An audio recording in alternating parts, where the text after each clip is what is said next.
추세입니다. 추세는 말 그대로 점과 점을 이은 라인이에요. 예. 점과 점을 이은 라인입니다. 이해하셨죠? 점과 점을 캔들이 있으면 점과 점을 잇다 보면은 다양한 모습이 나와요. 보통은 우리가 평행하게 나오는 케이스가 많고요. 아니면은 하락하는데 고점은 낮아지는데 저점은 올라간다. 이럴 때는 우리 삼각수렴이라고 보통 표현하죠. 저점은 내려가는데 고점이 내려가는데 저점이 더 내려간다. 이런 케이스도 가능은 합니다. 그죠? 근데 보통은 우리가 이런 경우에는 이제 추세가 비슷하게 캔들이 내려오다가 원래 이 평행한 대로 내려오다가 한번 삐침이 나왔을 가능성이 있고요. 그럴 때는 빠르게 올라와 줬다 그러면 이 추세 안에 있다라고 보통 평가합니다. 이 추세를 맞추기 위해서 보통 평행하게 가는 게 많은데 다양한 형태의 추세가 가능해요. 어쨌든 중요한 것은 흐름이거든요. 고점과 고점이 낮아지고 있고 저점과 저점이 낮아지고 있다라는 것만 보더라도 우리가 이 종목이 어느 추세로 가고 있구나 이해할 수 있는 거거든요. 저 고점도 낮아지고 저점도 낮아지고 있으면 뭐예요? 이 추세가 이게 하락이잖아요. 하락. 하락이잖아요. 하락 추세로 가고 있다. 근데 얘 같은 경우는 어때요? 고점은 맞고 떨어지는데 저점은 이전보다 올라간단 말이죠. 내려오는 거 보면 고점이 이전보다 올랐죠. 이럴 경우에는 힘이 응축됐다라고 보는 거예요. 힘이 응축돼서 방향성은 모릅니다. 방향성은 랜덤이에요. 아래로 갈 수도 위로 갈 수도 있고 아래로 빠질 수도 있어요. 다만 우리가 알 수 있는 것은 힘의 응축이다. 힘의 응축이다 라는 거. 삼각수렴도 여러가지 패턴이 있는데 일단 오늘은 추세니까. 그리고 상승 시에도 이 하락 추세가 바뀌는 변곡이 나올 때가 있어요. 여러분들 변곡이 나올 때, 변곡은요 하락 추세라고 봤을 때 하락 추세가 이렇게 이어지다가 이런 식의 하락이 이어지다가 딱 했는데 얘가 넘어가는 거예요. 위로. 그쵸? 그럼 추세가 보통 넘었다라고. 이럴 때 우리가 캔들로 봤을 때는 이런 매집봉이나 뭔가 시그널이 나올 가능성이 큽니다. 시그널이 나왔을 가능성이 크고 그러고 나면 우리가 다시 아까도 계속 봤던 차트가 뭐예요? 넘어줬는데 추세를 길게 이어오던 추세를 넘어줬는데 다시 이 안으로 추세 안으로 들어가냐 안 들어가냐가 핵심이었죠. 들어간다 그러면 단순한 매집의 형태가 나왔지만 삐침이 나오고 다시 추세 안으로 들어가는, 그래서 다시 이 추세를 이어가는 흐름이라고 볼 수 있고, 만약에 추세가 넘은 이후에 이 매물대로 들어가지 않고 여기서 눌렀다가 반등이 나온다면 그러면 큰 추세가 바뀌었다라고 우리 이해하는 거죠. 그럼 그때부터는 어때요? 그때부터 이렇게 냈다가 올라간다 그러면 그때부터는 추세가 상승으로 바뀌었구나 라고 우리가 이해할 수 있단 말이에요. 맞죠? 주로 우리가 공략하는 자리들은 여기 초입이나 한번 올라오고 나서 상승을 올라오고 나서 눌리는 자리, 이 정도로 보통 봅니다. 이런 자리가 보통 대부분 보시기에도 224일선에 넘어가는 자리가 많아요.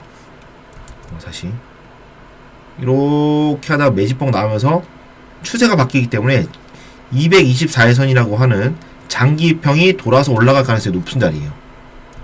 그래서 이런 자리를 우리가 밥그릇 3번 자리의 눌림이라고 표현하기도 하고요. 이 조금 앞에 있던 자리는 영매공파일 수도 있고요. 가장 많은 기법이 이 자리에서 나옵니다. 가장 많은 기법이 이런 자리에서 생성돼요. 볼까요? 밥그릇 3번 동원산업은 추세가 돌아가기도 했지만 여기다 하락이었다가 횡보 자리로 바뀌면서 이렇게 매물대를 만들어놨고, 그 자리를 강하게 넘는, 이게 강하게 넘었다는 게 티가 나나요, 여러분들? 어렴풋이 보더라도 넘었다라는 거. 추세는 하락하던 이때 하락하던 추세를 다시 그릴게요. 좀 엄밀하게. 이때 이렇게 하락하던 추세를 이렇게 하락한 추세를 얘가 한번 넘고 다시 추세 하단으로 내려올 것 같이 내렸다가 확실하게 넘은 데는 이때예요. 그죠? 너 확실히 넘었구나. 이때부터는 다시는 이 추세 안으로 들어가지는 않겠구나 라는 게 보이고, 여기 지지받는 데를 넘어가면서부터는 횡보자로 바뀐 거 우리 이해할 수 있습니다. 그죠?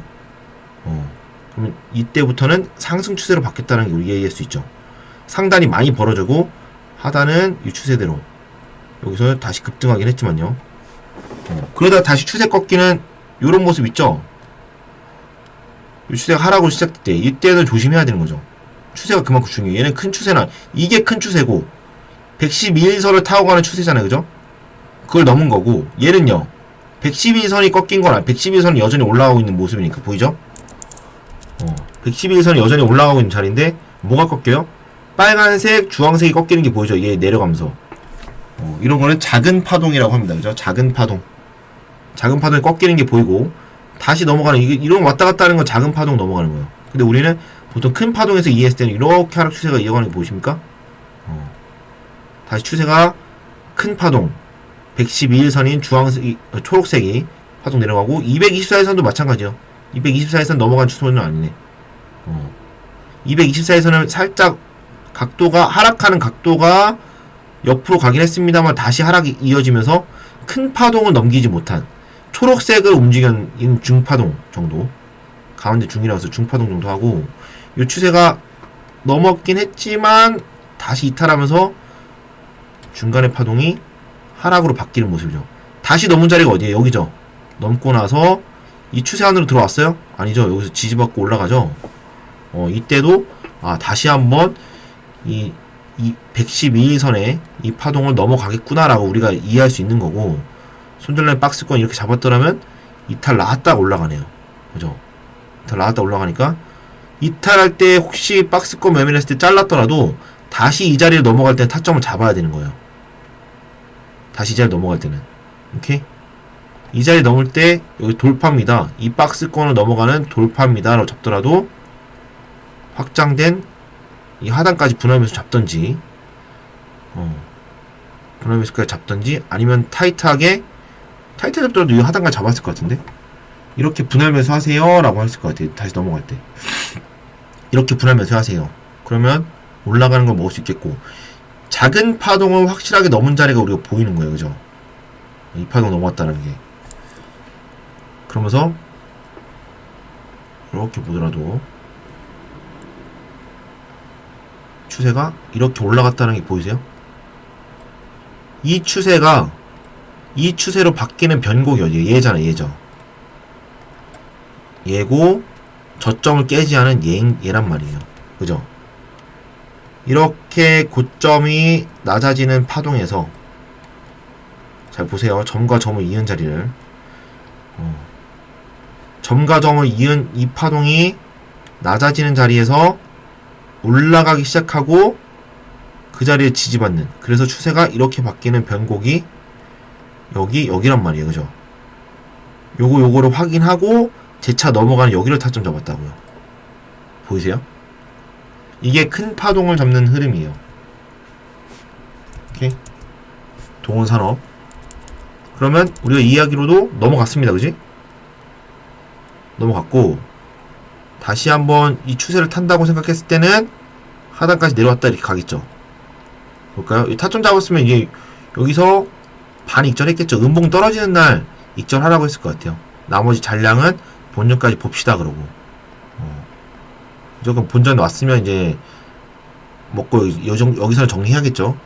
정리했어야 되는 거고. 다시 추세가 급락시키면서 하단 밑에까지 내렸단 말이에요.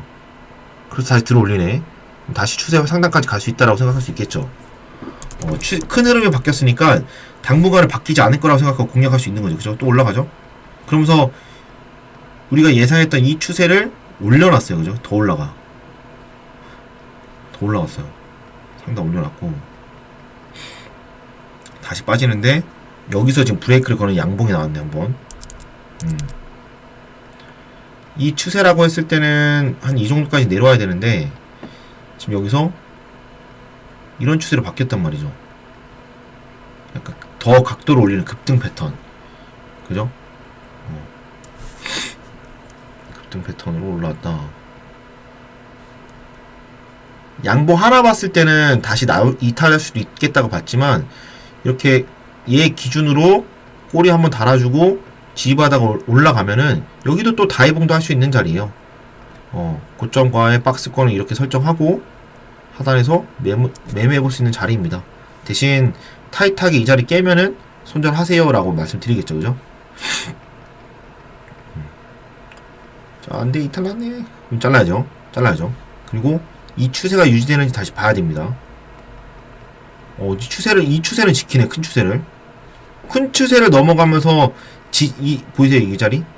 이 자리에 지지받으면서 올라가니까 여기는 다시 공략해야 되는 자리 맞습니다. 이탈 났더라도 여기서 매매했다가 하단 이탈되는 자리에 잘랐더라도 이때 그러면 이 자리에서 오픈하는 여기까지 3%대 잘랐더라도 여기서 다시 박스권을 만들어주고 올라갔어요. 그 자리가 이 긴 흐름의 추세의 바닥을 넘어간 자리란 말이에요.